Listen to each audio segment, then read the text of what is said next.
All right, just checking our mics. Checking our mics. All right. Call the St. Paul City Council to order. Roll call. Naker. Here. Prince. Here. Tao. Here. Tolbert. Here. Yang. Here. Jalali. Here. Council President Brenmon. Here. 7 present, no one absent. Please stand and join us for the Pledge of Allegiance.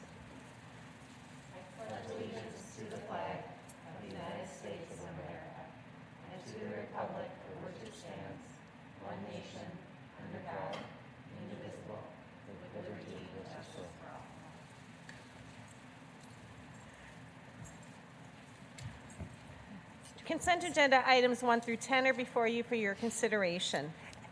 Is there anything on consent that should be taken separately? Number 6. Which item? Number 6, sorry. I'm sorry, I didn't quite hear that. So we will pull item number 6. All right, Ms. Jalali moves the balance of the consent agenda. Any discussion? All in favor say aye. Aye. Any opposed? Motion prevails. 7 in favor, no one opposed. The consent agenda is adopted as amended. Item 6, Resolution 22-171, authorizing the city to enter into cooperative agreement number 1049200 with the Minnesota Department of Transportation for federal participation in a force account for the Snelling at Englewood Intersection Improvement Project. Ms. Jalali.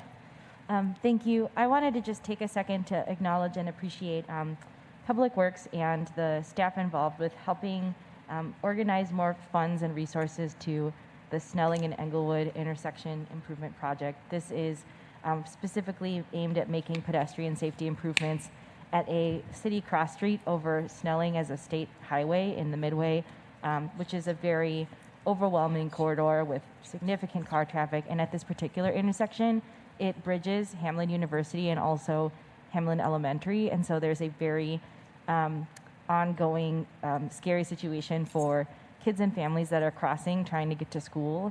And we have been working for a long time, and my council predecessors, Henningsen and Stark, also have on just making sure that this can be a much better experience for kids and families that are using this intersection.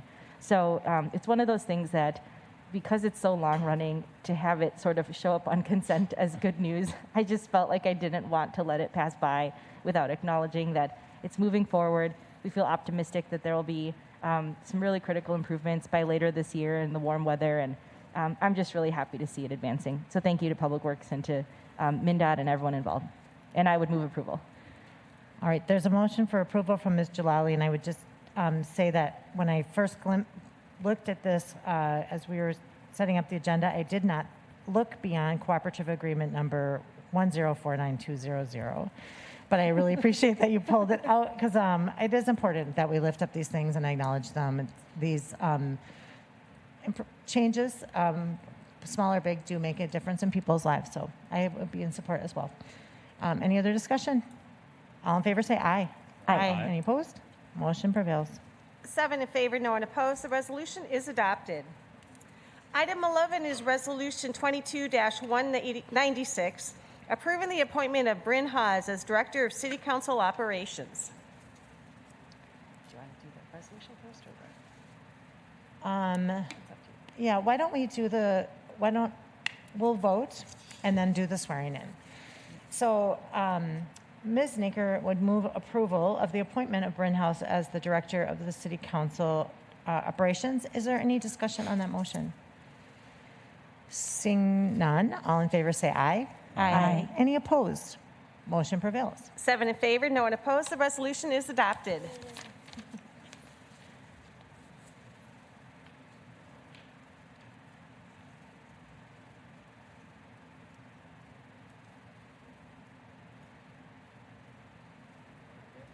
All right, if you will raise your right hand and repeat after me. Well, I have to let them worry about it. I, Bryn Haas, I, Bryn House, do solemnly swear do solemnly swear to support the constitutions to support the constitutions of the United States of the United States and of the state of Minnesota, and of the state of Minnesota, and to discharge faithfully and to discharge faithfully the duties devolving upon me the duties devolving upon me as the Director of Council as Operations the Director of Council Operations of the City of St. Paul of the City of St. Paul to the best of my judgment and ability. to the best of my judgment and ability. Congratulations.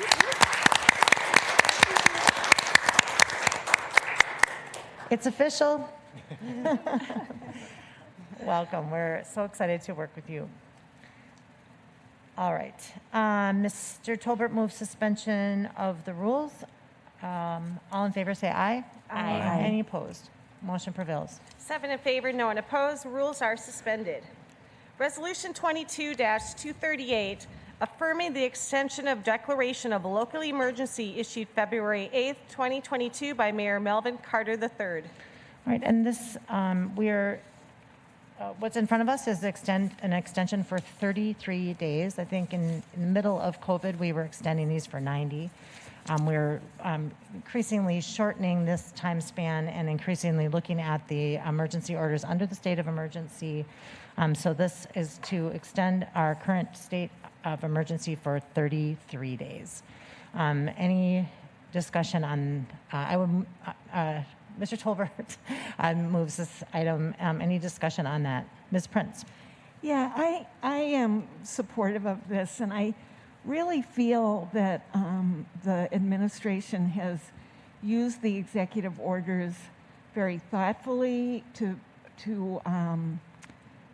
keep our city safe and to provide relief to our businesses with things like reduction of fees, suspension of licenses where the business isn't operating, the outdoor, the ability of the way we were able to act so quickly on helping our restaurants be able to arrange all kinds of alternative outdoor seating.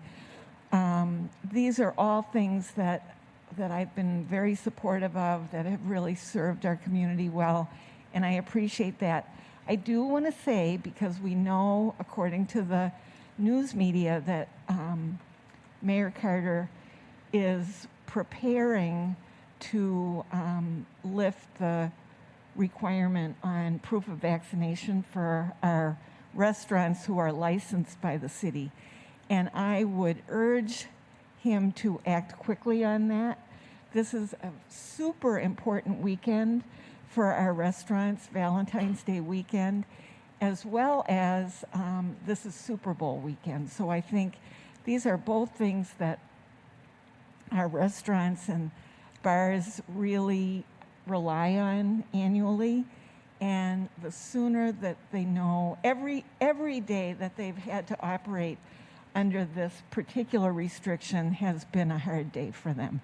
So I just wanted to make that comment and to encourage the mayor to act speedily. All right, thank you, Ms. Prince. And so in support and encouraging the mayor to move forward with the rescission of the Vax card requirement at the restaurants. And I agree, appreciate your comments. Any other comments on Mr. Tolbert's motion? Seeing none, all in favor say aye. Aye. Any opposed? Motion prevails. 7 in favor, no one opposed. The resolution is adopted. Item 12 is final adoption of ordinance 22-6, granting the application of VU Investments LLC to rezone the property at 1128 McCubbin Street from R4 single-family residential to RT1 two-family residential, and amending legislative code section 60.303 to reflect the change. All right, and this is final adoption. I move approval. Any discussion on that motion? Seeing none, all in favor say aye. Aye. Any opposed? Motion prevails. 7 in favor, no one opposed. The ordinance is adopted. Item 13 is first reading of ordinance 22-9, amending section 3.02 of the Administrative Code to create an Office of Neighborhood Safety and Immigrant and Refugee Program within the Office of the City Attorney. All right, and this is our first reading of this ordinance, and I know that City Attorney Olson is in the house if folks have questions, and Ms. Jalali is going to speak to this item as our ambassador to the Community First Public Safety Work Group. of yesteryear. Yesteryear, indeed. Okay. I always feel awkward having to be right against the mic with two masks, but I'll do my best. So I'm excited to bring forth this item and appreciate folks co-sponsoring it.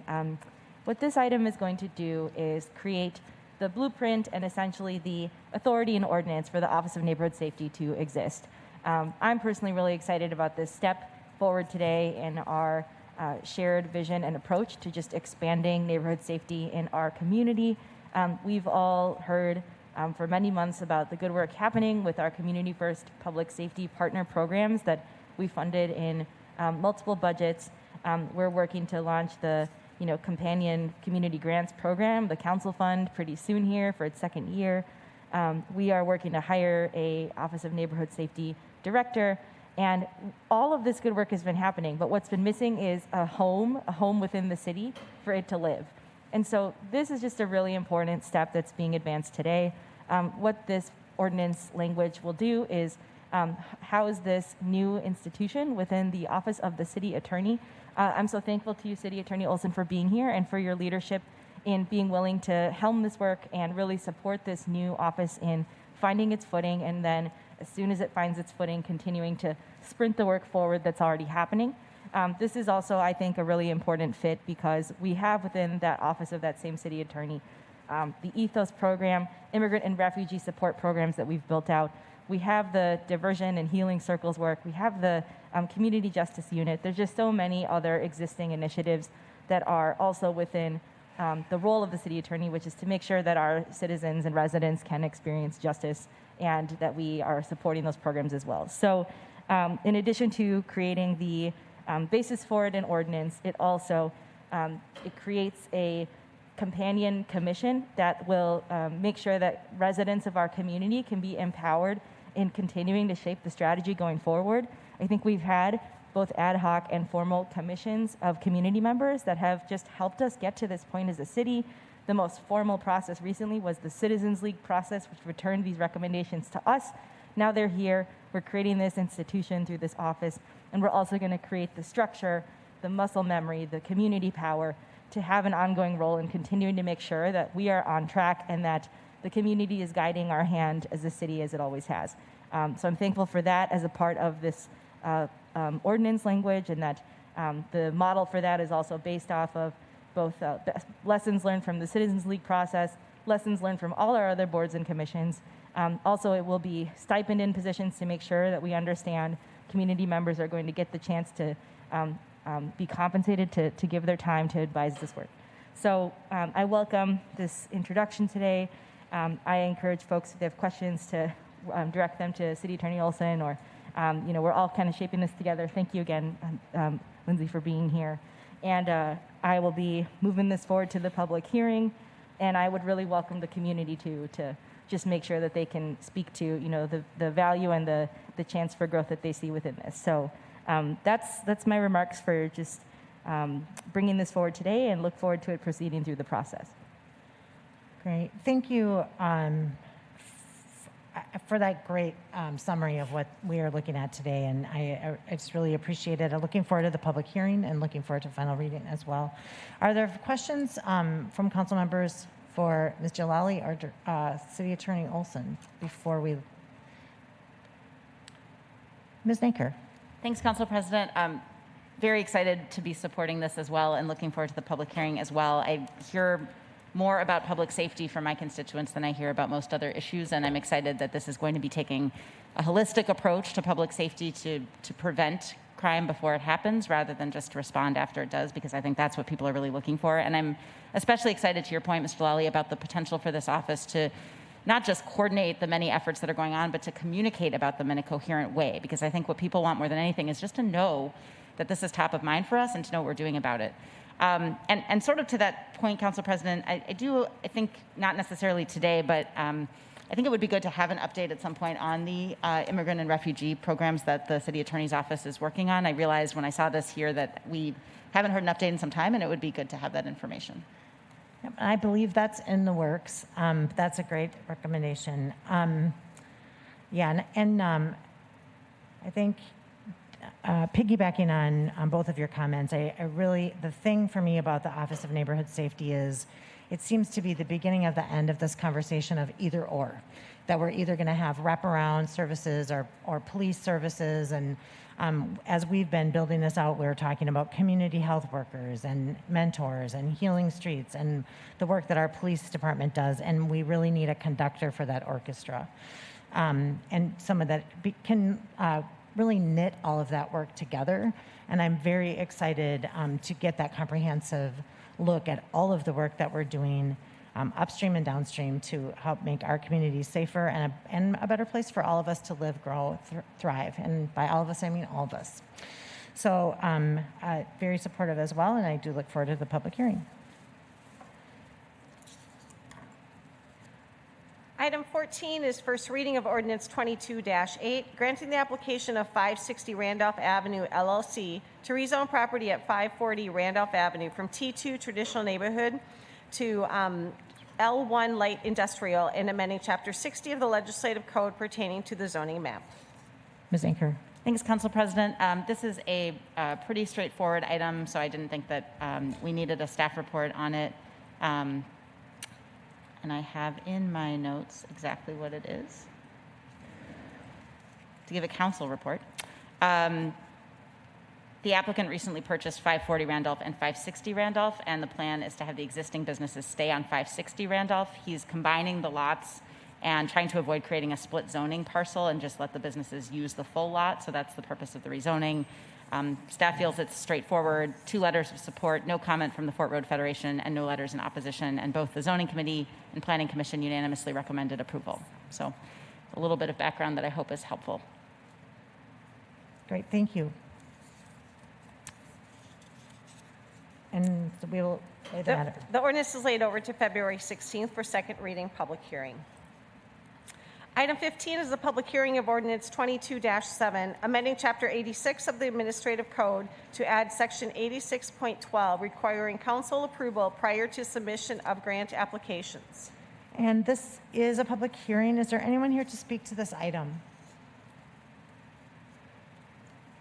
It does not look like it. I do have some minor amendment that I would plan to bring next week that corrects some scrivener's errors, but also just adds a request to put the grant obligation in the title of the resolution so that we're able to quickly see it in the agenda. But I'll bring that next week. I ran out of time today, so I would move to close the public hearing and lay the matter over. Any discussion on that motion? All in favor, say aye. Aye. Any opposed? Motion prevails. 7 in favor, no one opposed. The public hearing is closed and the ordinance is laid over to February 16th. Item 16, resolution public hearing 22-5, establishing a financing and spending plan in the Department of Parks and Recreation in the amount of $34,600 for funds granted from the Toro Foundation and Neighborhood Star Funds for the Arlington Soccer Field project. And I do see Alice Messer and Andy Rodriguez in the crowd. So if there are questions, they are here to answer them. But this is a public hearing. Is there anyone here to speak on this item? Seeing none, Ms. Yang would move to close the public hearing and approve. Any discussion? All in favor, say aye. Aye. Any opposed? Motion prevails. 7 in favor, no one opposed. The public hearing is closed and the resolution is adopted. Item 17 is resolution public hearing 22-19, amending the financing and spending plan of the fire department and the debt fund to reflect sale of bonds and debt service to purchase cardiac monitors. This is a public hearing. Is there anyone here to speak to this item? Seeing none, Mr. Tao moves to close the public hearing and approve. All in favor say aye. Aye. Any opposed? Motion prevails. 7 in favor, no one opposed. The public hearing is closed and the resolution is adopted. Legislative hearing consent agenda items 18 through 29 are before you for your consideration. Good afternoon, Ms. Mormond. Council President Brenwan, council members, I'm not aware of anyone here to testify in person, so I can withhold the staff report unless someone comes forward. All right. And then were we taking, I missed the end of that. I'm sorry, Ms. Mormond. There's no one here that's, There is no one here to testify in person, and so I put in front of you an agenda with a couple of technical changes, so. okay, so so we could move the consent agenda as amended. Okay, I just missed the end, the fans. All right, well, we'll just do a call. This is a public hearing on items 18 through 29. If there's anyone here to speak to any of these items, this is your opportunity. Seeing none, Ms. Yang moves to approve as amended. Any discussion? All in favor, say aye. Aye. Any opposed? Motion prevails. 7 in favor, no one opposed. The public hearings are closed and the consent agenda is adopted as amended. Last week, this was kind of a hit, so I'm just going to offer. If people have news from the wards that they'd like to share, this is a time to do it. And I will start out by saying that last week, Ms. Naker pointed out that the St. Paul Farmers Market was like on the leaderboard for the best farmers market in all of the land. The list is the 10 best on USA Today. So I don't know how, but today I happened to notice that we are at the top of the leaderboard. And so I encourage people to get there and vote, but also, I think I do know how I found it, that in the Pioneer Press, there was an article that said that the St. Paul Farmers Market is having a Super Bowl party this weekend. You can go get chili. It's also a food drive. You can bring stuff. They make it fun all seasons. So check it out. There's a great article in the Pioneer Press, and there's also a link to vote, and I did today, and that's when I found out we're at number 1. So riffing off your announcement last week, any other news from the wards? All right, then. Seeing there's nothing else to come before us, we're adjourned.